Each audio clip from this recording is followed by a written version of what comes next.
আসসালামু আলাইকুম, একটু কথা বলা যাবে? আচ্ছা ভাই, রাস্তাটার ব্রিজের উদ্বোধন হতে কেমন লাগতেছে? অনুভূতি কি আপনার? ভালো লাগতেছে, বাট রোডের অবস্থা তো ভাই বেশি ভালো আমি না। এটাই আপনাকে এখন জিজ্ঞেস করতাম যে দুই পাশের যে রাস্তা তার তো খুব বেহাল অবস্থা। এ নিয়ে আপনার মতামত কি? মতামত বলতে প্রতিনিয়তই আমি আসলে রিক্সে চলি। যেমন আমি চাকরি করি জাজিরা মাদ্রাসায়। জি। এখান থেকে আমি প্রতিনিয়ত মানে গাড়িতেই যাতায়াত করি।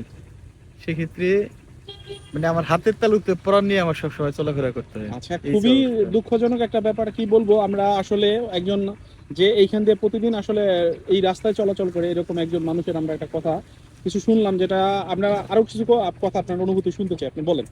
এটা শুধুমাত্র only আমার কথা এটা না, এটা শরীয়তপুরবাসী তথা আমি মনে করি এটা সারা বাংলার মানুষের কথা। জি। এটা সারা বাংলাদেশের প্রত্যেকটা মানুষই জানে যে পদ্মা সেতুর উপরে ব্রিজ হয়েছে, বাট ওদিকে এখন পর্যন্ত রোড হয়নি। হ্যাঁ। এটা কিন্তু সবাই জানে।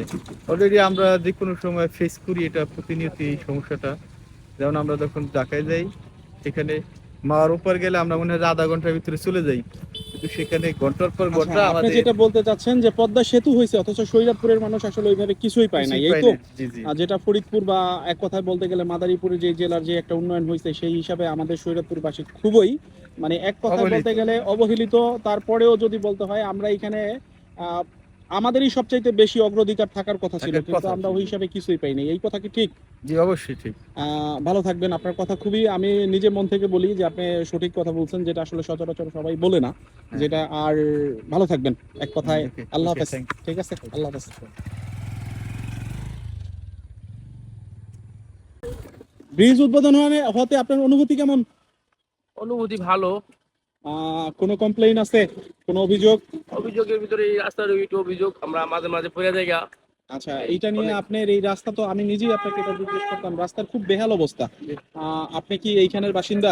হ্যাঁ হ্যাঁ, এই যে প্রতিদিন আমাদের এই বাড়ি এখানে রাস্তায় যাতায়াত করেন? প্রতিদিনই আসতে হয় আমাদের রাস্তার যে পোলাপান নিয়ে। অবস্থা তাতে তো দেখা যায় প্রত্যেকদিন দুর্ঘটনা ঘটবে।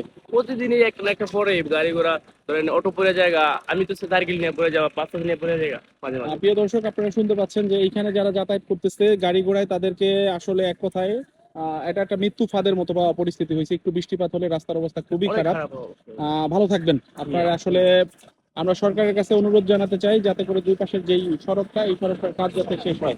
এটা খুবই একটা আনন্দের বিষয় যে সেতু চালু হয়েছে, কিন্তু দুই পাশের রাস্তাটা যদি এখন আবার পাশাপাশি চালু হয় বা ঠিক হয়, চালু অলরেডি রাস্তা, কিন্তু রাস্তাটা যদি সুন্দরভাবে ঠিকঠাক হয় এক কথায়, তাহলে আসলে এখানে আর বলার কোনো বা ওই রকম অভিযোগ দেওয়ার মতো কিছুই থাকে না।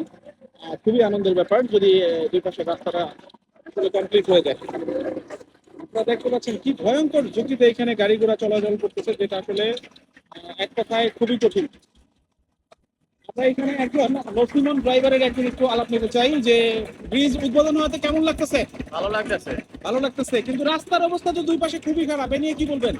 এ তো আমাকে যাইতে যাইতে অনেক সমস্যা হয়, কি করার আছে। আপনি কি চান যে খুব দ্রুত গতিতে ব্রিজটা যেরকম উদ্বোধন হলো এরকম তাড়াতাড়ি যাতে রাস্তাটা ঠিক হয়? হ্যাঁ, আমি তো আশা করি যে এটা তাড়াতাড়ি হয়ে যাক, তাহলে তো আমাকে জনগণের সবাই উপকার বলতেছে এখানে চলাফেরা করা বা এখানে গাড়ি চালানো খুব মানে রিস্কের ব্যাপার। রিক্স হয়ে যাক অনেক সময়। যে কোনো সময় দুর্ঘটনা ঘটতে পারে। আপনিও কি দুই একটা দুর্ঘটনার শিকার হয়েছেন এই জায়গায়? আমি হই না অবশ্য, কিন্তু তাহলে খুব সতর্কভাবে চালাতে হয় আপনাকে। হ্যাঁ। ভালো থাকবেন, আপনার কথা শুনে ভালো লাগলো। আল্লাহ হাফেজ।